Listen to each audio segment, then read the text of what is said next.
राजा परीक्षित ने तो तलवार निकाली, पीछे पड़ गए। कलयुग ने पूरे विश्व का भ्रमण किया, चूंकि राजा परीक्षित ही चक्रवर्ती सम्राट थे। पूरे विश्व का भ्रमण राजा परीक्षित ने किया और कलयुग ने भी किया। कलयुग हैरान हो गया, महाराज मात्र 4 स्थान मुझे दे दो, इन 4 स्थान में मैं रह लूंगा। कौन कौन से स्थान मिले? द्यूतम, पानम, स्त्रिया, सूना। द्यूत मतलब जुआ। जुआ खेलने वाले को आप देखना, कभी एक दिन में 1 करोड़ कमा ले। कब पता चले एक दिन में 1 पंजू नहीं है हाथ में। पानम, दारू वाले को आप देखना, कितना भी बड़ा इज्जतदार हो दारू वाला, लेकिन क्या होगा? कितना भी बड़ा इज्जतदार हो, दारू पिया को कक्का डरे नरदा में, को दारू पिए डरे पोखरिया में। कई घटनाएं हो जाती गांव में, उन्हें कहा दारू पी के डला था, रात को मर गया। स्त्रियां अपनी स्त्री को छोड़ करके पराई स्त्री का भी गमन करना कलयुग की पूर्ण निशानी है। अच्छा, मैं तो एक बात और कहता हूं, संसार में सत्य और असत्य 2 चीजों को हमें हमेशा देखना चाहिए। सत्य कहाँ है, असत्य कहाँ है। क्यों? धर्म न दूसर सत्य समाना, आगम निगम पुराण बखाना। इस बात का गवाही आर्यावर्त है। कौरवों ने पांडवों के ऊपर अत्याचार किया तो अंत में क्या हुआ? कौरवों को भी अपने प्राणों का त्याग करना पड़ा।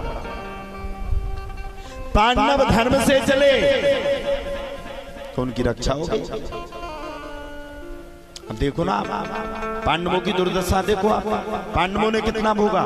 सही में हस्तिनापुर राज्य किसका था? पहले तो ये बताओ, किसका राज्य था हस्तिनापुर?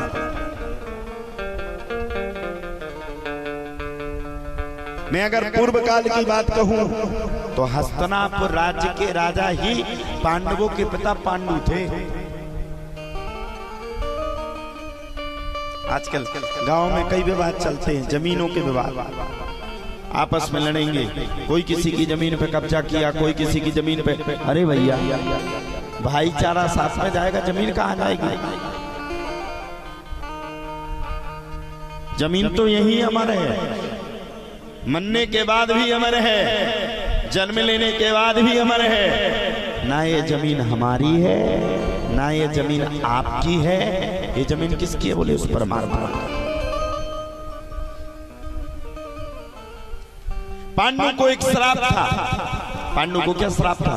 पांडु को श्राप था कि अगर वो अपनी भी पत्नी के साथ भोग अवस्था करता है तो उसे अपने प्राणों का त्याग करना पड़ेगा। ये पांडु को श्राप था। पांडु ध्यान भूल गया। पांडु ने अपनी पत्नी के साथ भोग अवस्था कर ली। कुंती एक और पत्नी थी जिसके 2 पुत्र थे, नकुल और सहदेव। पांडु को अपने प्राणों का त्याग करना पड़ा। उस समय कोई शासक नहीं बचा था, कोई भी नहीं था।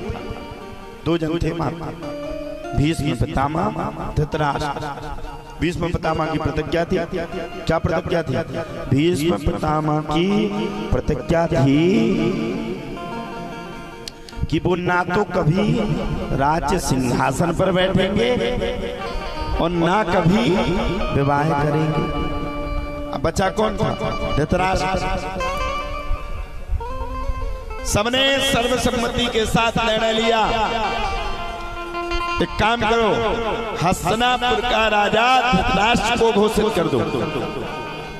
बोले महाराज कब तक रहेंगे धृतराष्ट्र राजा? बोले चिंता मत करो, जिस दिन पांडवों के पांडु के पुत्र पांडव बड़े हो जाएंगे उसी दिन यह राज्य पांडवों को दे दिया जाएगा। पांडवों को क्या पता था कि धृतराष्ट्र अंधा जितना बाहर से था उतना ही अंदर से था।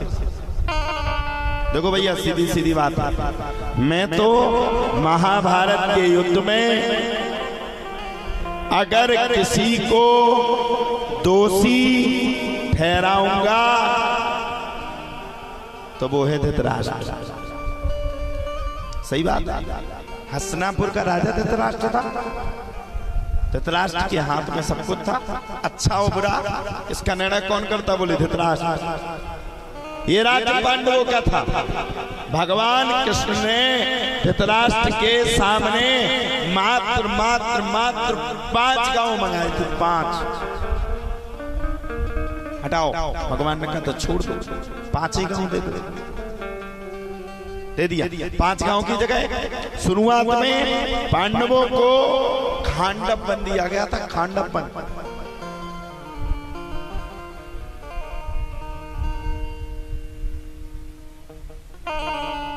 जिसको हम और आप क्या कहते हैं?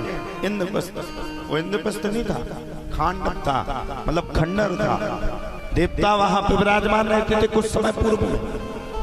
और वहां पर कौन रहता था? सर्पों का राजा तक्षक। भगवान ने कहा कोई बात नहीं, अगर तुमने ये खांडवन भी पांडवों के लिए चुना तो मैं तैयार हूं। खांडवन के लिए भी लड़ने के लिए तैयार हूं। पांडवों को इसी खांडवन को इतना सुंदर बना दूंगा मैं कि इतनी सुंदर हस्तिनापुरी भी नहीं। इसीलिए तो कहते हैं किसी पे भरोसा करो ना करो, लेकिन भगवान पे भरोसा हमेशा करो। भगवान आपका साथ हर स्थिति में, हर परिस्थिति में देगा। धृतराष्ट्र ये बात कदापि भी स्वीकार नहीं करना चाहता था कि पांडवों को ये राज्य या ये सुख या ये संपत्ति मिल जावे। खांडवन दे दिया, भगवान पहुंच गए।